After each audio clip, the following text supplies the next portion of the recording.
Smile, though your heart is aching. Another edition of Grief Chat. Grief Chat is hosted every month by your host, Mitch Carmody, and we're thrilled to have Mitch in studio with us today. Great to see you. Well, good to see you, Ma. Thank you, sir.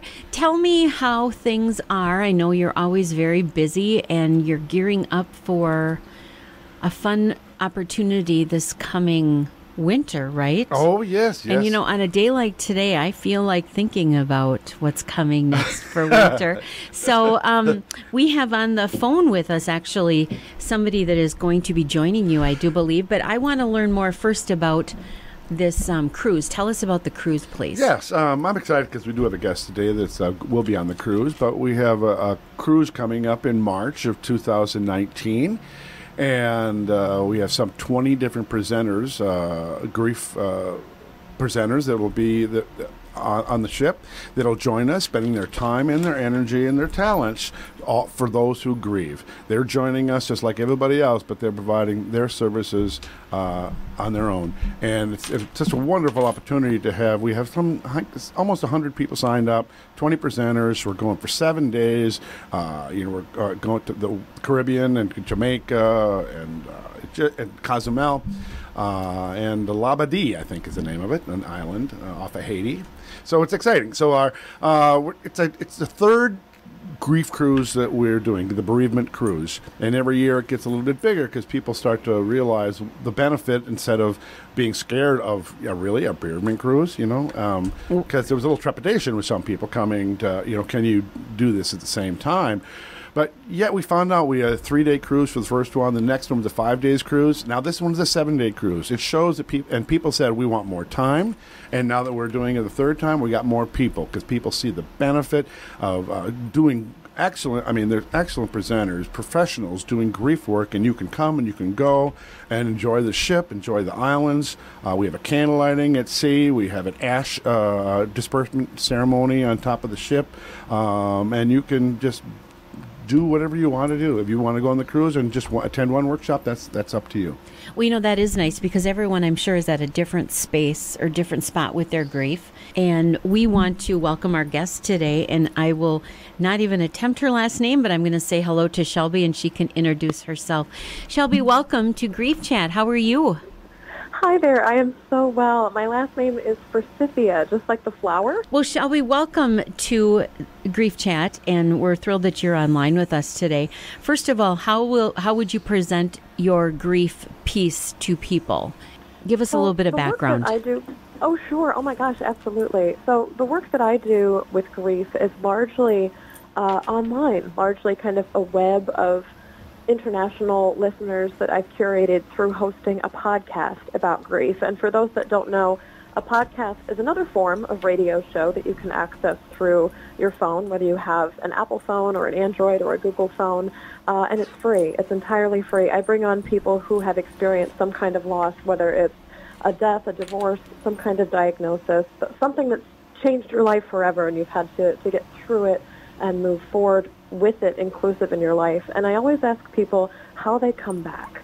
And people come back in different ways. And so the name of the show is Coming Back, Conversations on Life After Loss.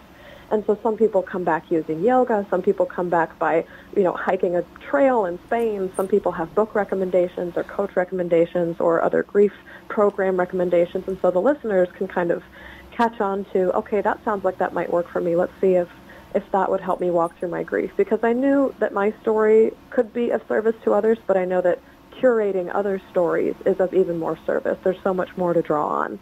How long have you been doing this work? I know I've seen a lot of your podcasts, and they're wonderful, actually, and you have a great way of presenting yourself online.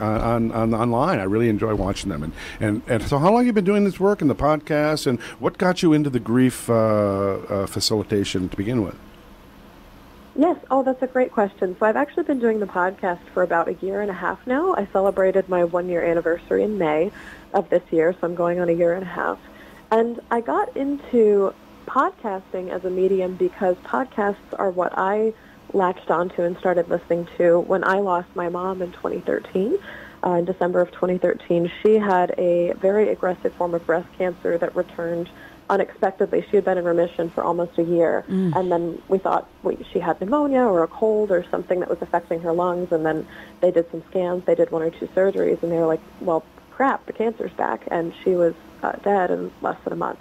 And I was 21 years old, and having the resources I had at my disposal, I was like, I have, free counseling on campus and, things like that, but what really resonated with me were hearing other people's stories and other people's voices, and so I found podcasts that I listened to after the death of my mom, and I was like, oh my gosh, I feel like this storytelling, this story sharing is what really, A, gave me hope that my life could be different than it was in the aftermath of my mom's loss, but B, that there were other people out there who were experiencing, if not the same exact thing, something else that totally tore their worlds apart. Shelby, you talk about intuitive grief. Can you explain what that is, please? Yes, absolutely.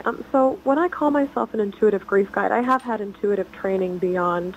I've been trained with the grief recovery method in California as one of their specialists, and so there's a method and a methodology for walking through grief in a series of steps that I know how to teach. But I've also been trained in the Eastern art of Reiki, which is a Japanese healing modality. And with Reiki, there's a lot less talking and a lot less reading and a lot more just focusing on the energy that somebody's bringing into the room, whether it's an energy of grief, an energy of anger, an energy of feeling lost.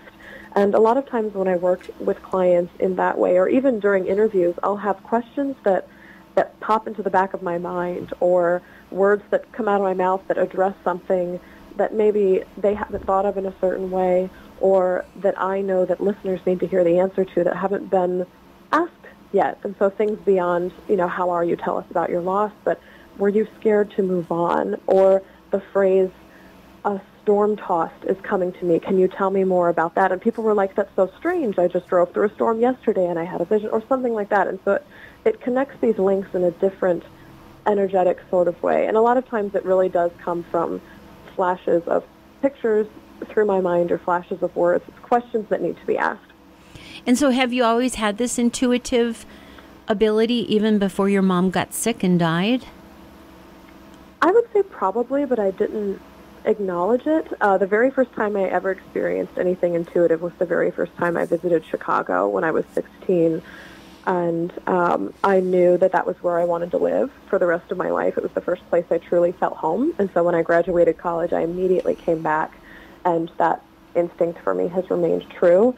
But having moments like that were very few and far between, and in tapping into my intuition after my mom's death, it's become very, very strong, to the point where I kind of hang out with it on a regular basis. I treat it as an entity that's inside of me, but also sitting right next to me. And so it's something I can consult, if I have questions about even everyday things, like what books should I be reading, what food should I be eating, should I be talking to this person, or should I be pursuing, should I turn right or turn left on my walk home from work. So it's interesting how much more interactive it's become since the death of my mom. And I've also learned some cool family things about my life and her life. And one of her sisters is a practicing intuitive in California, and her gifts are very strong. So there's also some ancestral lineage coming from having that intuitive guidance. I think everybody has it, but not everybody's tapped into it. Yeah, it's like in the back in the back in the day, you'd hear someone was born with a veil over their face when they were born or something, and they had the intuitive ability, and it came from grandmother. And I've heard a lot of these things, but yet I think grief does really kind of open up that channel per se. Because I'm an intuitive as well. I just kind of knew it. Just, you always kind of know things or hear things ahead of time, or, you just feel like, oh, wow, I did massage, and people would say, how did you know that? Or, and I've even written a poem for a funeral of a child who died, and they said, and I used words that no one would, I described this child and didn't even know the child, but yet I described it to a T that they said, oh, you knew him. And so it's something. It's. I know it's weird. it's hard to. But grief really does kind of bring it forward, don't you think? Because you get this wisdom that I don't know it's gained any other way. You do, and I think a bit of it is because you come so close to something that is the end of life or the end of existence that you have all these questions about not only what's my purpose, but why are we here? How do we get here? Does life continue on? Things like life after death. I think the first thing that got me plugged into it was actually reading about people's near-death experiences combined with reading about past life regressions or listening to podcasts about past life regressions, which was just a wild concept to me. But the fact that my mom died and yet I could continue to feel her spirit live on just totally blew my mind. And I was like, there's got to be a whole other world beyond this that I've not seen yet. And so intuition partially comes from that knowledge that our time on earth is limited in these bodies, but our spirits continue forward beyond that and can come back in different ways. And also that there are forces around us that are constantly informing how we operate in the world. So is that like serendipity? Do you think there's the serendipity, that the synchronicity of things that happen? Do you think that becomes clearer in your grief when you're looking and searching for healing, that, wow, you start to realize there's much more out there than you ever gave credence to? I mean, without a lot of people, Yes. I mean, go to church. People, people feel that in your church experience. They feel that in meditation. And I think what you provide is giving somebody if they haven't done those things, you kind of give them a wake up part of them that can understand that. Do you think that people will walk away and say, "Hey, maybe I can do this"? Yes, and I think it puts it within reach. Absolutely, because sometimes people think, that gift is not for me. That somehow people think that intuition is a skill that only the privileged have, or only the traumatized have, or sometimes even only that women have, is a gift of being intuitive. And I'm like, no, this is something that can apply to everyone when you find the tools that help you dig into it and tap into it. So how does that help you help other people with their grief? Oh, that's a really good question. How does intuition help me help others in their grief? I think so much of how I used to respond to grief, and I think so much of how people are taught to respond to grief is kind of the knee-jerk or the scripted, or switch things back to the bright side or the positive. Things of that nature, where you're trying to reassure people that everything's okay. And there's these scripts that we use, well, God just needed another angel, or everything will get better in time, or if you just get busy and distract yourself, it will finally resolve itself. And these are all scripts that society delivers, the world delivers, even media like TV and movies and things like that deliver to us, that we can wrap up grief with a nice bow on top in 90 minutes and be able to move forward with our lives. And in reality, that's not how it is. And as someone who's grieved, and as someone who talks to others that have and are grieving, intuition brings that shift in energy where I'm like, okay, what are you energetically telling me right now? So that I can also respond from a place of energy instead of the script, the default script that society hands out. So a lot of the work that I do, and I'm actually writing a book on this in the near future, is giving people permission to grieve, permission to have emotions surrounding grief, whether it's sadness, nostalgia, happiness. People need permission to feel joy in the aftermath of grief, things like anger, things like depression, things like terror, but also permission to have their identities change, to become different people as a result of loss. Like, you're allowed to become someone who's no longer a workaholic. You're allowed to become someone who sleeps less.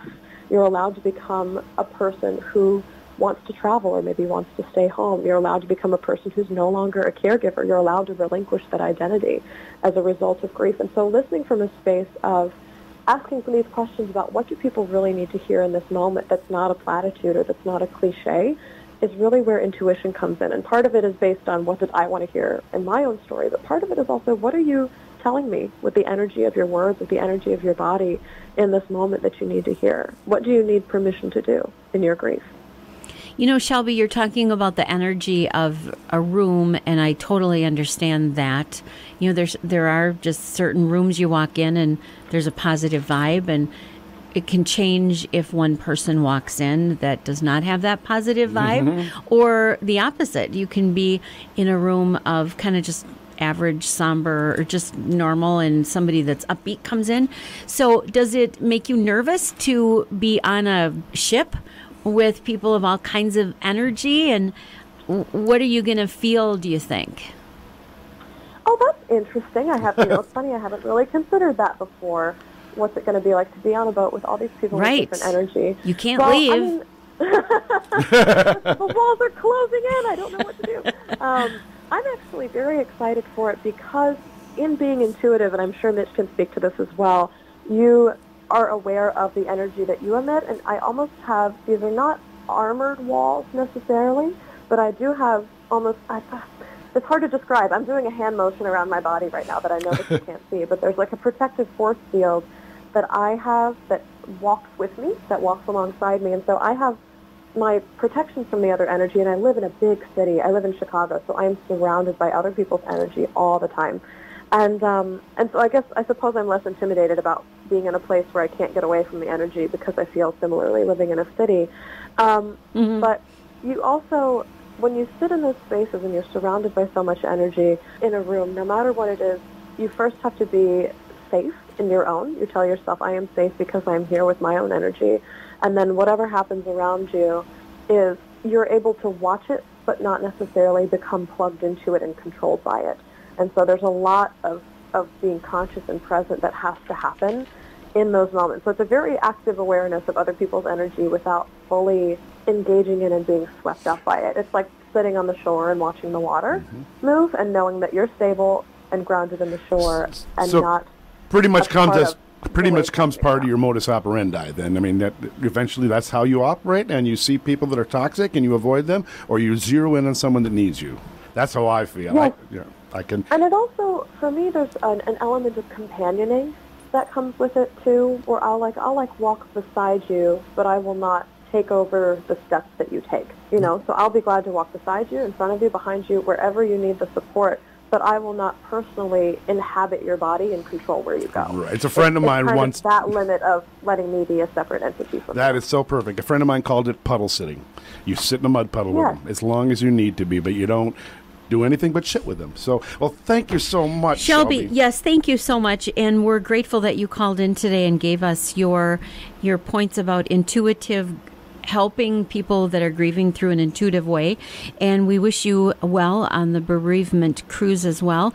Our guest today is Shelby Forsythia, and you can visit her at shelbyforsythia.com. And good luck to you, Shelby. Nice to chat with you.